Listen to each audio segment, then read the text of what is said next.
After this week, we need to figure out what matters most. Find out what I think on this episode of Pushback.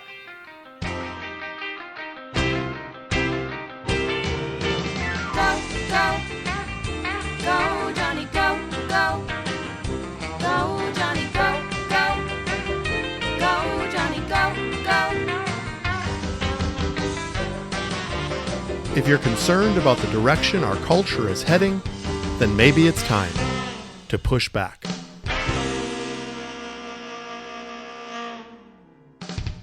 Hello, everyone, and welcome to another episode of Pushback. I'm Dr. Jonny, and after this week, we need to sort of regroup and figure out what matters most. I'll explain what that means in just a few minutes, but it's been quite the week. As you probably can guess, I'm a little bit of a political junkie and have been paying very close attention to the election and the drama that has been connected to it. I heard one pastor tell me last week that it's a little bit like a reality TV show and you almost can't take your eyes off of it. It's because it's so many twists and turns and drama filled, that's for sure. Tuesday night I was up till about 3 in the morning seeing if anything was going to shift and change, and then realized that it didn't seem like anything was going to change, and finally got a couple hours of sleep only to turn the TV back on again and follow it closely. It's such an important time for our country, and I want to dig into that just a little bit in more detail, but let me do a few little topics before we get into what really matters. So there is some vaccine news, very interestingly, coming out 1 week after the election. Pfizer has made an announcement that they have a vaccine that has been proven safe and over 90% effective, and that's really good news. There has definitely been an uptick in COVID. For those of us who work in the healthcare field, I will testify to you that we are getting weary. It has been a crazy couple weeks. There's been definitely a surge in cases, especially in my home state of Minnesota. I think we're just actually a little bit behind what the country was seeing in Arizona and Texas and Florida a few months back. We are starting to get our peak here, and it's been tiring. I've been picking up shifts for other staff members who have been out, and I've been working many hours, so if I look a little weary on YouTube, that is why. But we are working hard and trying to keep people healthy. So just a reminder to, social distance and take care of yourself, keep your body healthy. I still think that masks are a very small price to pay, even though the studies are a little bit mixed on their effectiveness, clearly, because we're still peaking. I believe that it's a small price to pay to try to keep yourself and others healthy. So please pay close attention, and especially for those who are high risk, which are the elderly, the obese, the diabetics. Those are people that we need to watch closely. If you are otherwise young and healthy and contract COVID, you're probably going to do very well. And we actually don't recommend everybody running into the ER when they're testing positive for COVID, especially if you're young and healthy and you don't have significant respiratory distress. Not talking about a cough and cold and routine viral illnesses, but really working hard to breathe or chest pain associated with breathing. Those would be reasons to get checked, especially if you're in one of the high risk categories. Otherwise, stay home, avoid others, take care of yourself, keep your immune system strong, and you will get past this. The other good news about the vaccine that is becoming available is that the Pfizer vaccine is ethically derived, meaning that they did not use fetal cells or aborted fetus cells for their production at all. So we can feel really good about that for those of us who care about that issue significantly. We can feel good about this vaccine coming down the pike, and hopefully soon, because I think that will really make a big difference. You know how I feel about vaccines, and I have promised over and over that I'm going to get back to the facts about the vax, and I probably will end up doing that shortly before the end of the year to make my one final pitch for those who will get the vaccine. It might be some time for the general population, but those of us in healthcare will probably get it soon. To keep us protected and safe so that we can keep helping other people, as well as those people who are high risk individuals.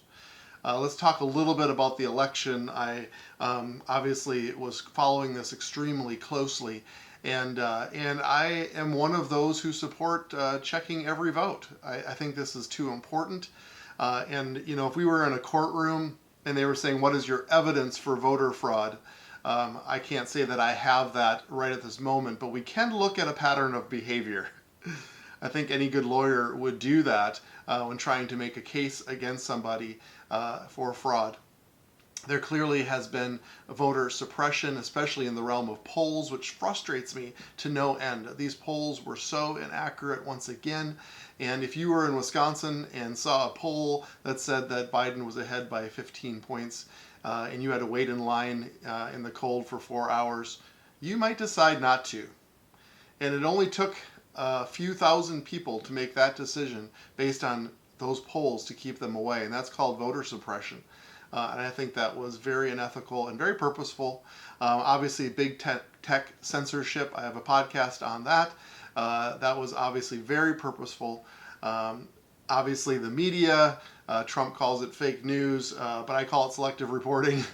Obviously, skewing things towards a certain candidate is very dangerous, and the change and the shift that's taken place in the media has been extremely concerning and unethical. There's a party that supports sanctuary cities, illegal immigrants. The word is illegal.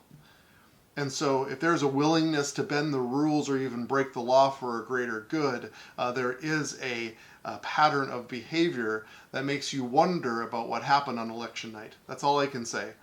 There needs to be proof for voter fraud, and this pattern of behavior doesn't necessarily mean that there was voter fraud. But it's a pattern of behavior that requires investigation. And so I'm okay with looking into it. I don't think there's a problem with trying to find the truth. It's going to be hard to prove. Let me just explain this real quick. I don't want to take too long on this podcast, but you know, most of us who went and voted in person, we go in, they ask us our name, they look us up on the registry, they make us verify that that's us. We actually sign our signature, which they verify that it matches. They hand us a card, which we then bring over to somebody else who hands us a ballot. Then we go and vote with somebody watching. We physically take our ballot and we slide it into the machine, and it's registered. When there is mail-in balloting, there's somebody who receives the mail-in ballot. Once the ballot is separated from the envelope, guess what? There's no way to further track where that ballot came from. So all of those steps in-person balloting is not there for mail-in balloting, which is ripe for fraud. That's all we can say. Unfortunately, it makes it really hard to prove, because once the ballot is separated from the envelope, it's hard to prove where it ever came from.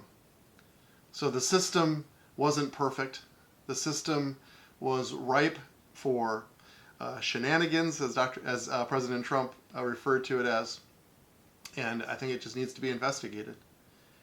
The title of this podcast is What Really Matters, and I'm assuming you're anticipating that I'm going to say some kind of contrite concession, like what really matters is XYZ after the election. So here it is. Here's my contrite concession. God is still on his throne. We can feel good about that. He's not wavered. He's not surprised. He's not anxious. He's still on his throne. So at the end of the day, no matter who president is, God is still on the throne. But that is not what this podcast is about. And that's not what I mean by what really matters. What I want to discover and explore with you is what really matters to those people who voted. And there's part of that answer that I will reveal to you that breaks my heart, that makes me very concerned. I shared my podcast last week about Pastor Piper and his unwillingness to take a stance on behalf of life. What he is accountable for on this earth is the protection of the innocent life in regards to abortion. And he brings up really good points about how other things also matter and how other things are deadly to our culture. But we're not responsible for the actions of others. We're responsible for setting the culture, and we're certainly responsible for defending innocent life. So do other people agree with Pastor Piper or with me? Well, we have to go to some polling that took place, and I have 5 different polls that was very sad to me. And these are top issues for voters in the 2020 election. So we go first to the Climate Nexus poll out of Yale and George Mason University. And this is the way they asked the question. Select 2 issues that are most important to you. So please select 2 issues that are the most important to you. Well, when people were asked, Democrats, Independents, and Republicans, abortion came at an astonishing 11th place. 11th place. It trailed climate change, gun policy, and education as most important. And they had 2. You could select 2. And so for abortion, 6% of Democrats, 6% of independents, 9% of Republicans. For all voters, it was a total of 7% selected abortion as one of their top 2 most important issues. So let's go to the Harvard-Harris poll. They asked, what would you say are the most important issues facing the country today? Please select 3. Please select 3. Well, I'm looking at this list, and abortion is not even in the top 20. There's one labeled women's rights. That could be, I guess, inferred that abortion was an issue, but I don't even see it on the list. It didn't even register as a top 3. Let's go to the Pew Research Center. Which issues are a very big problem facing the country? Which issues are a very big problem facing the country? Abortion doesn't register. Economic inequality, climate change, affordability for college, these all register. Abortion doesn't register on that poll. Nationwide poll conducted by the Hill and Harris X asked, what is the most important issue facing the nation today? Women's rights comes in at 15th place, but I don't see abortion on this list at all. So the importance of issues to U.S. adults. Now, this should have registered a little bit better because this is the way they asked this question. The respondents to rate 16 issues on how important they were as a factor to deciding who to vote for in the presidential election. The table below shows what percentage of people rated the issues as extremely important. So they could go through each issue, and if the issue registered in their mind as extremely important, they could check that box. So this could be a little bit more favorable in the way that they asked the question in regards to abortion. Well, unfortunately, abortion came in an astonishingly 8th place. For all voters, 25% rated abortion as extremely important. 1 in 4. 28% of Republicans, 25% of independents, 23% of Democrats. And the Democrats could be saying that abortion is important because they are for it. So at the best, 1 in 4, when asked the question, is abortion extremely important, said yes.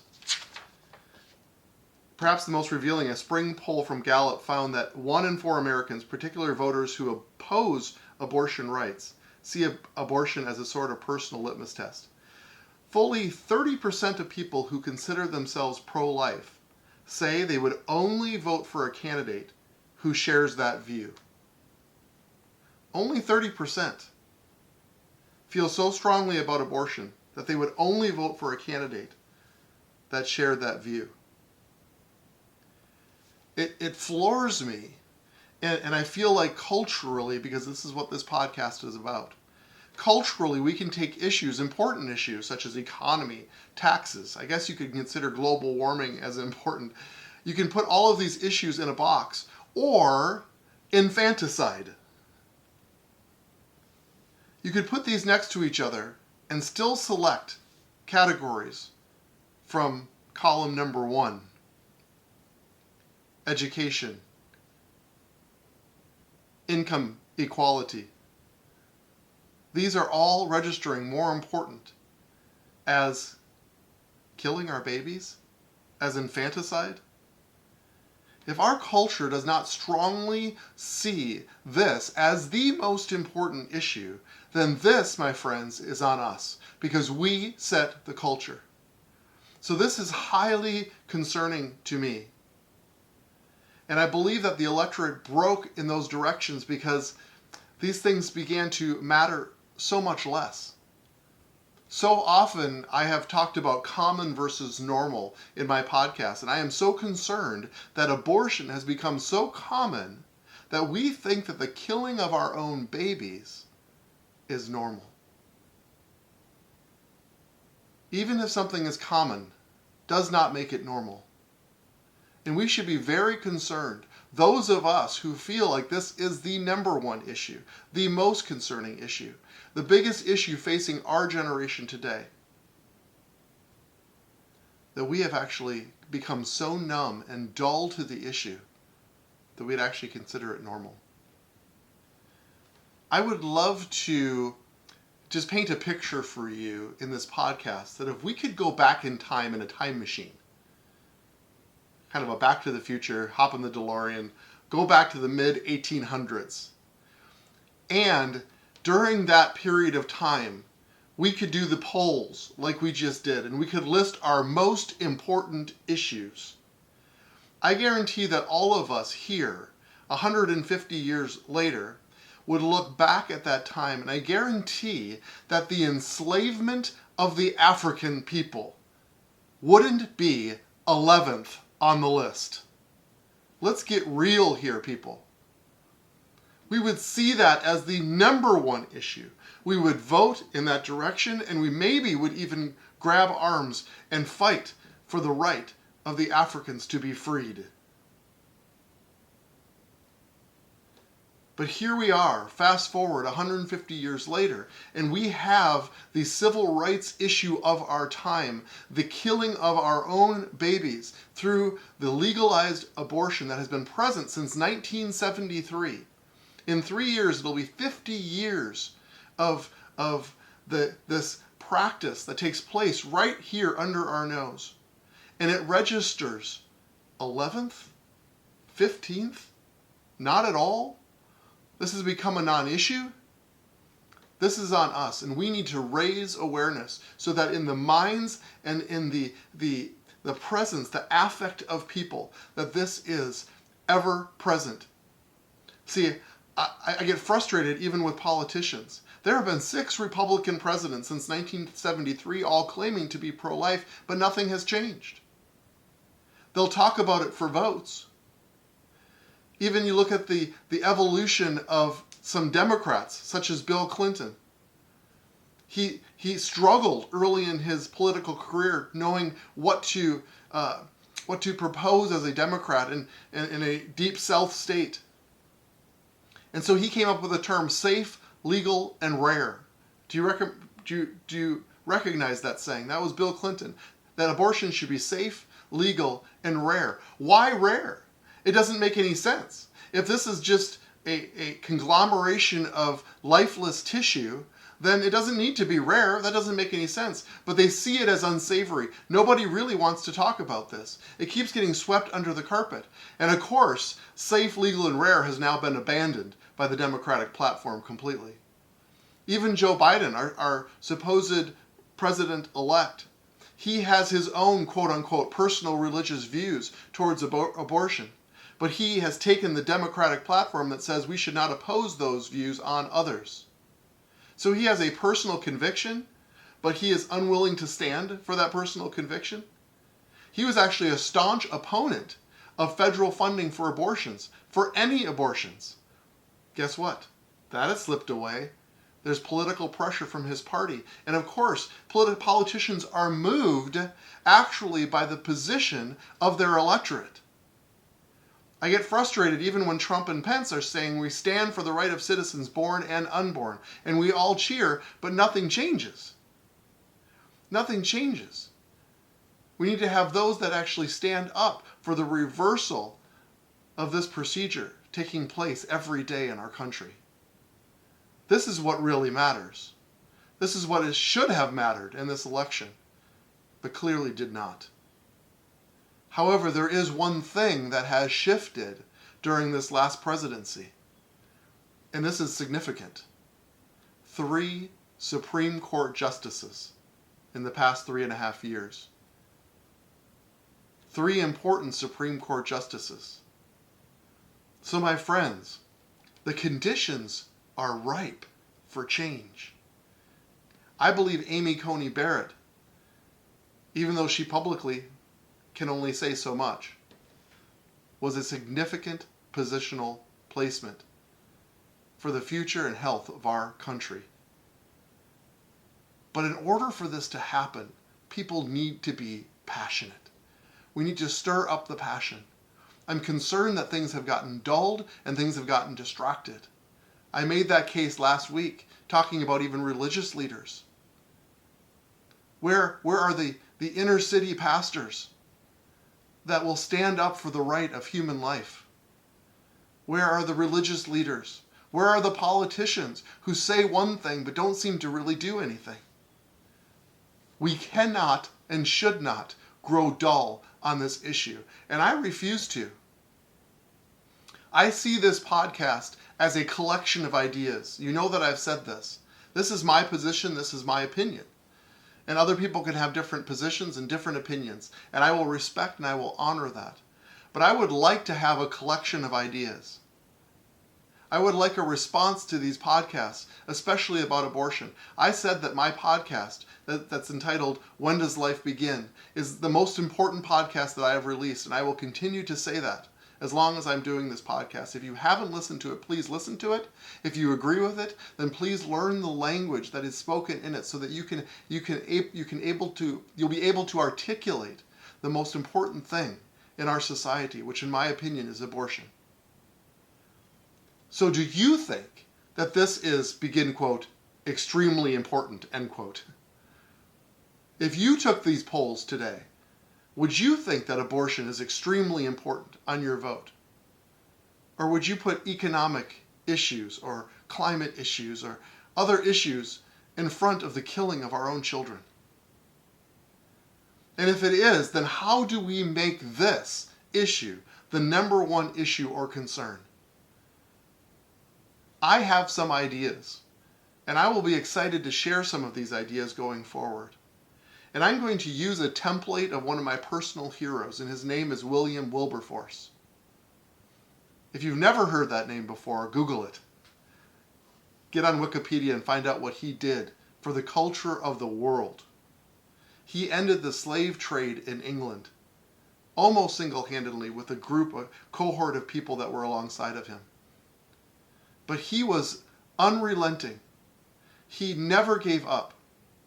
He used political influences. He fought and continued to fight until the minds of the people first changed, and then after, the minds of the politicians. It starts with setting and shaping the culture, my friends. This is the important piece. If you have people who have become dull to this issue, please put them onto this podcast. Have them listen to it and have them comment on it. Have them take a stand on it. This is the most important civil rights issue that we are facing. It's significant and it's important. And in my opinion, it's what really matters. So thank you for tuning in. I appreciate your support. I appreciate you spreading the news. If you haven't, I'd love you to subscribe or like on Facebook, on our YouTube account, and of course wherever you get your podcast. Please spread the word. I would appreciate your financial support that makes these podcasts possible. And if you are connecting with the heart of and the ministry of this podcast, I would love you to please give generously towards it. I thank you so much for tuning in. And now, let's go together to set and shape the culture.